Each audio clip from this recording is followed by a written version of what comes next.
사랑은 영원합니다 라는 말씀으로 함께 말씀을 나누도록 하겠습니다. 한 청년이 너무나 외모가 아름다운 한 아가씨를 사랑하게 되었습니다. 그런데 그 아가씨는 그 아름다운 외모와 다르게 굉장히 그 마음은 이기적인 마음을 가진 아가씨였습니다. 그래서 그 청년에게 정말 자기를 사랑하느냐고, 나를 사랑한다면 한 가지 조건이 있다고. 그것은 바로 그의 어머니의 심장을 꺼내 오라는 것이었습니다. 그런데 놀랍게도 사랑에 눈이 먼 이 청년이 진짜 그 아가씨의 말을 들어서 어머니의 심장을 꺼내어서 그리고는 두 손에 들고 그 아가씨에게 사랑받을 것을 기대하면서 달려갑니다.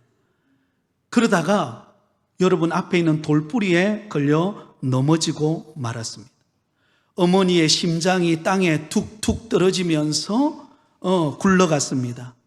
그래서 그 청년은 놀라운 얼굴로 땅바닥에 떨어진 그 어머니의 심장을 바라보며 딱 드는 순간 그 심장에서 어머니의 소리가 들려왔습니다. 얘야, 다치지 않았니? 조심하거라. 너무나 여운을 남기는 이야기 아닙니까?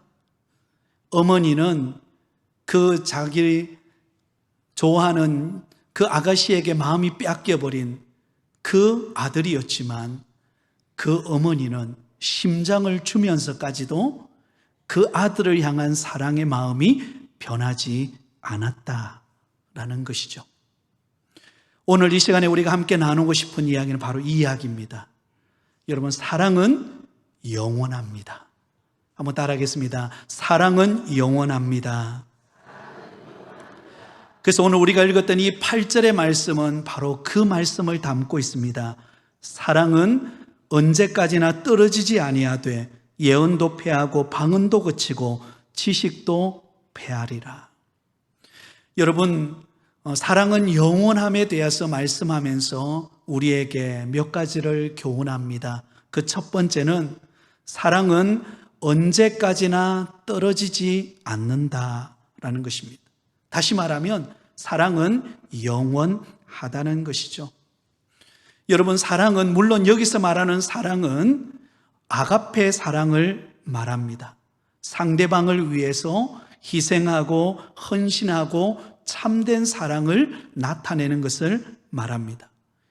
이미 우리는 사도 바울을 통하여서 아가페 사랑이 어떤 것인지 우리가 4절부터 7절까지의 15가지의 덕목을 우리가 그동안 살펴보면서 진정한 사랑이란 어떤 것인가에 대해서 우리가 함께 말씀을 나누었습니다. 그 가운데 7절 말씀에 보면 이렇게 기록되어 있습니다. 7절입니다. 같이 읽습니다. 모든 것을 참으며 모든 것을 믿으며 모든 것을 바라며 모든 것을 견디느니라. 여러분, 사랑은 언제나 어디서나 어떤 상황 속에서도 참고 믿고 바라며 견디는 것입니다. 그러므로 이 사랑은 영원할 수밖에 없죠. 견뎌내면, 또한 바라보면 여러분, 이 사랑은 지속적일 수가 있는 것입니다. 누가복음 15장에 보면 우리가 잘 아는 탕자의 비유가 나옵니다. 둘째 아들이 아버지에게 찾아와서 아버지, 제게 꿈이 있습니다. 한번 제 꿈을 믿어주시고 제게 남겨줄 유산을 먼저 주세요. 그런데 아버지는 두말하지 않고 고민하다가 그 아들에게 유산을 물려줍니다. 아마 유산을 받을 때 그 둘째 아들은 내가 반드시 내가 세상에 가서 출세하리라, 돈을 많이 벌어서 아버지에게 오리라, 이런 바람이 있었지 않겠습니까? 근데 여러분 어떻습니까? 세상을 살아보면 여러분 뜻대로 되지 않아요. 막상 세상에 나가보니까 이게 만만치가 않는 것입니다. 나쁜 친구를 만나고 이국 땅에서 외로워서 그 마음을 달래기 위해서 흥청망청 유산을 받은 것을 다 허비하기 시작했습니다. 나중에는 더 이상 허비할 돈이 없자 먹을 것이 없어서 굶주려서 여러분 돼지들이 먹는 쥐염 열매를 먹으면서 하루하루 연명하며 살아갑니다. 그러다가 돌이키죠. 안 되겠구나. 내가 이렇게 살아서는 안 되겠구나. 아버지 집으로 돌아가야 되겠다. 그런데 아버지에게는 너무 부끄러워서 내가 아버지의 아들이라고 그렇게 내가 참 말할 수 없고 종이로라도 가서 종이 되기라도 해야 되겠다. 품꾼의 하나라도 내가 되어야 되겠다. 그리고는 여러분 터벅터벅 집으로 돌아옵니다. 근데 어때요? 그런 아들이 돌아오는 것을 기다리며 아버지는 오늘 올까 내일 올까 기다리고 있습니다. 아니라 다를까 허름한 옷을 입고 처량한 신세로 돌아오는 그 아들을 바라보면서 이 아버지는 신발도 제대로 신지 않은 채 아들인 줄 알아보고 달려갑니다. 그리고는 그 아들을 안고 누더기 옷을 벗기고 새 옷으로 갈아입히고 손에 가락지를 끼우고 그 아들이 돌아왔다고 여러분 잔치를 베푸면서 함께 기쁨을 나누게 됩니다. 여러분, 이 아들이 돌아온 것으로 인하여도 기쁘지만 그러나 그 아버지는 이 아들을 향한 사랑은 그가 어느 곳에 있든지 어떤 실패를 경험했든지 그 아버지는 그 아들을 향한 사랑을 포기하지 않았다는 것입니다. 그래서 돌아왔을 때 그 아들을 변함없이 사랑하고 그와 기쁨을 나누었습니다. 여러분, 하나님이 우리를 향한 사랑이 이러한 사랑인 줄 믿습니다. 우리가 잘날 때만 사랑하는 것 아니라 우리가 실패할 때, 때로는 우리가 연약할 때, 때로는 우리가 믿음이 흔들릴 때도 하나님은 변함없이 우리를 사랑하시고 우리를 안아주시고 우리를 회복시켜 주시는 분이 우리 하나님이십니다. 그래서 요한복음 13장 1절에 보면 사도 요한은 그 우리 주님의 사랑에 대해서 이렇게 고백하고 있어요. 요한복음 13장 1절입니다. 같이 읽습니다. 6월절 전에 예수께서 자기가 세상을 떠나 아버지께로 돌아가실 때가 이른 줄 아시고 세상에 있는 자기 사람을 사랑하시되 끝까지 사랑하시니라. 여러분, 예수님이 자기 사람들을 사랑하시되 언제까지 사랑하셨어요? 끝까지 사랑하시더라. 변함없이 끝까지 사랑하셨어요. 예수님을 부인하고 떠났던 시몬 베드로도 우리 예수님이 다시 찾아가셔서 그에게 사랑을 고백하고 그를 회복하시는 것을 볼 수가 있습니다. 그러면 여러분, 우리를 향한 하나님의 사랑은 영원히 변함이 없습니다. 그렇다면 우리 역시 그 하나님의 변함없는 사랑을 받은 우리도 그 사랑에 어떻게 보답할 수 있을까요? 요한일서 4장 11절은 이렇게 기록하고 있습니다. 같이 읽습니다. 사랑하는 자들아, 하나님이 이같이 우리를 사랑하셨은즉 우리도 서로 사랑하는 것이 마땅하도다. 아멘. 하나님이 우리를 변함없이 영원히 사랑한다면 우리도 부족하지만 교우를 향하여 이웃을 향하여 변함없는 사랑으로 다가가는 저와 여러분이 되기를 예수님의 이름으로 축원드립니다. 여러분, 하나님은 우리를 향한 사랑이 변함이 없어요. 그런데 여러분, 변하는 게 있어요. 두 번째로, 예언과 지식은 폐하여지리라. 여러분, 예언과 지식은 폐하여진다, 사라진다는 것이죠. 8절을 보겠습니다. 예언도 폐하고 방언도 그치고 지식도 폐하리라. 여러분, 사랑도 하나의 은사죠, 그죠? 사랑과 다른 은사의 궁극적인 차이는 무엇일까요? 여러분, 다른 은사도 너무나 귀한 것입니다. 그런데 사랑의 은사와 다른 은사의 차이는, 사랑은 영원한 것이지만 다른 은사는 영원하지 않다라는 것입니다. 예언과 지식도 폐하리라. 언젠가는 여러분 사라지는 날이 온다라는 것입니다. 예언의 은사 너무나 귀한 것입니다. 예언의 은사라고 하는 것은 하나님의 말씀을 성도들에게 잘 선포하는 것. 우리가 방황하고 힘들어할 때, 우리가 어느 길을 가야 될지 모를 때 하나님의 말씀을 통하여 우리의 가는 길을 보게 되고 우리의 미래를 열어가는 소망을 갖고 믿음을 갖게 하는 것, 이 예언의 은사를 받은 사람들의 역할입니다. 그리고 여러분 또한 여기 보면 지식의 은사, 지식은 하나님의 말씀을 잘 가르치는 은사를 말합니다. 여러분, 우리가 성경을 읽어도 때로는 이해가 되지 않을 때가 많습니다. 그런데 성경의 말씀을 잘 풀어서 쉽게 이해되게 하고 쉽게 우리가 알게 되는 것, 그것은 지식의 은사를 가진 분들의 그 역할이라고 말할 수가 있습니다. 그런데 여러분, 이러한 위대한 예언의 은사, 지식의 은사 얼마나 귀합니까? 그런데 이 예언의 은사와 지식의 은사의 공통점은 언젠가는 패하여진다라는 것입니다. 여기서 패한다 이 말은 바로 수동태로 나타나는데요, 패하여진다라는 것입니다. 패하여진다, 언젠가는 패하여지는 때가 온다라는 것입니다. 자, 그러면 무엇에 의해서 패하여지게 될까요?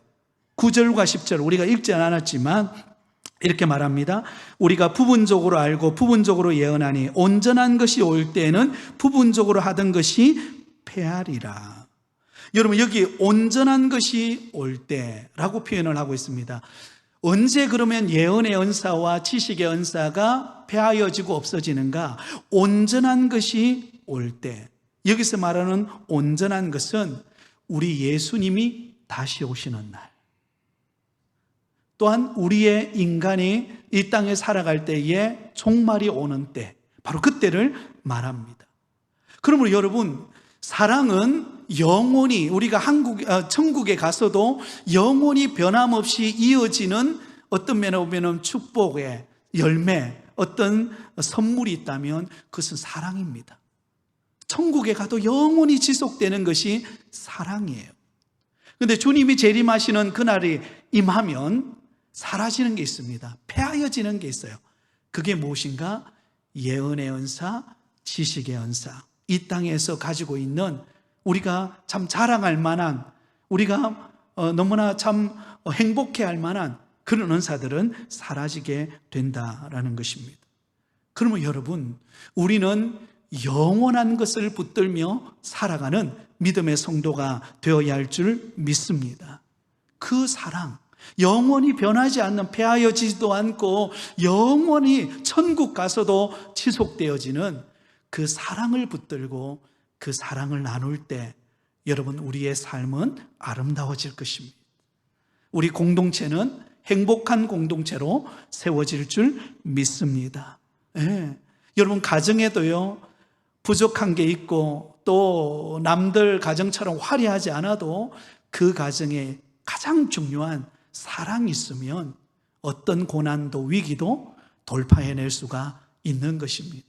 그러므로 우리는 있다가 사라지는 것을 의지하는 것이 아니라 영원히 변함없는 사랑, 그 사랑을 붙들며 살아가실 수 있기를 바랍니다. 마지막, 여러분, 방언도 그쳐진다라고 말씀하고 있습니다. 8절을 우리 다시 한번 읽겠습니다. 8절입니다. 시작. 사랑은 언제까지나 떨어지지 아니하되 예언도 패하고 방언도 그치고 지식도 패하리라. 여러분, 예언의 은사, 지식의 은사도 패하여지고 사라집니다. 그런데 방언의 은사도 어때요? 그쳐지는 때가 온다라는 것입니다. 그쳐진다. 더 이상 방언을 사용하지 않는 때가 온다라는 것입니다. 여러분, 방언의 은사, 여러분들 가운데 아마 방언의 은사를 가지신 분이 계실 것입니다. 그렇다면 그 방언의 은사를 받은 거 가지고 기도를 많이 하실 수 있기를 바랍니다. 하나님과 개인적으로 충만한 그 만남 속에서 간절히 부르짖어 기도할 때에 여러분, 방언의 은사를 받으면 유익한 게 있어요. 우리를 얽으면은 그 묶임이 떠나갑니다. 방언의 은사를 가지고 기도하다 보면 우리를 묶고 있는 여러 가지 힘든 어떤 환경의 어려움들을 극복해낼 수가 있습니다. 굉장히 귀한 거죠. 고린도 교회 안에서도 다양한 은사들이 존재했습니다. 그런데 그 가운데 자랑거리로 삼았던 대표적인 은사가 방언의 은사였습니다. 왜? 방언은 드러나는 거잖아요, 겉으로. 섬김의 은사라든지 또 여러 가지 가르침의 은사라든지 다양한 은사가 있어도 잘 드러나지 않는데, 방언은 기도하면 바로 이렇게 나타나기 때문에 굉장히 활발한 그런 은사이자 또한 이것을 자랑거리로 삼았습니다. 근데 문제는 그 방언의 은사를 받은 것이 너무나 귀하고 소중한 선물이었는데 그것을 자기를 드러내는 데 사용했다는 것입니다. 내가 이만큼 영적으로 은혜를 깊이 받은 사람이라는 것을 다른 사람들에게 알리기 위해서 그렇게 방언을 했다는 것입니다. 그 근본적인 하나님이 방언을 주신 목적을 상실한 것이죠. 방언의 은사를 주신 것은 하나님과 더 깊은 관계를 맺고 기도의 문이 열리고 그래서 더 하나님의 기뻐하시는 모습으로 교회를 섬기기 위해서 하나님께서 그런 은사를 주신 거예요. 하나님이 정표를 보여주신 것입니다. 그런데 그것을 가지고 자기를 드러내고 자기를 자랑하는 데 사용함으로 여러분 고린도 교회 안에 많은 문제거리가 되었습니다. 그런데 여러분, 이 방언의 은사가 그쳐지는 때가 온다는 것입니다. 언제입니까? 주님이 다시 오시는 그날에. 주님이 다시 오시는 그날에는요, 여러분, 이 방언의 은사가 영원하지 않아요. 천국에 들어가면 우리 모두는 하나님과 소통하게 됩니다. 하나님과 다른 교우들과, 그곳에는 여러분 언어의 장벽이 없습니다. 천국에는 마음껏 이야기하고 소통하고 은혜를 나눌 수가 있습니다. 이 땅에서 여러분 우리에게 방언의 은사도 필요하고 다른 은사도 있지만, 그러나 천국 가는 그날에, 주님이 재림하시는 그날에는 그 모든 방언의 은사도 거쳐지게 된다라는 것입니다. 그러므로 오늘 이 사도 바울이 강조하고 싶은 것은 무엇인가 하면, 정말로 우리가 자랑거리로 삼고 정말 우리가 붙들어야 될 것은 무엇인가? 그것은 영원히 변함없는 영원한 사랑을 붙들며 살라는 것입니다. 그럴 때 여러분, 이 사랑은 영원히 주님과 함께 영원히 천국에서 함께 사랑 안에서 누림을 경험하며 살아가는 열매로 나타나게 되어질 줄 믿습니다. 사랑하는 성도 여러분, 그러므로 믿음과 소망과 사랑 중에 가장 귀한 것은, 다 귀하지만 그러나 그 중에 가장 귀한 것은 뭐예요? 사랑입니다. 사랑은 영원합니다. 우리 부곡교회 안에 이 사랑의 열기가 충만해지실 수 있기를 예수님의 이름으로 축복합니다. 오늘 한 분이 등록을 하셨죠? 지난 새생명 전도 축제 때 우리 한 권사님의 전도로 오셔서 교회 나오는 게, 매주마다 교회 오는 게 그렇게 좋대요. 여러분도 교회 오는 게 좋으세요?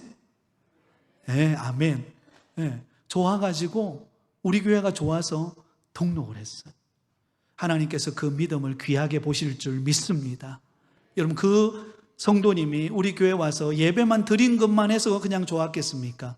성도님의 따뜻한 눈빛을 보면서 옆에서 건네주는 그 따뜻한 말 한마디를 통해서, 아, 내가 부곡교회에 정착해야 되겠구나, 이 마음 가진 것 아니겠습니까?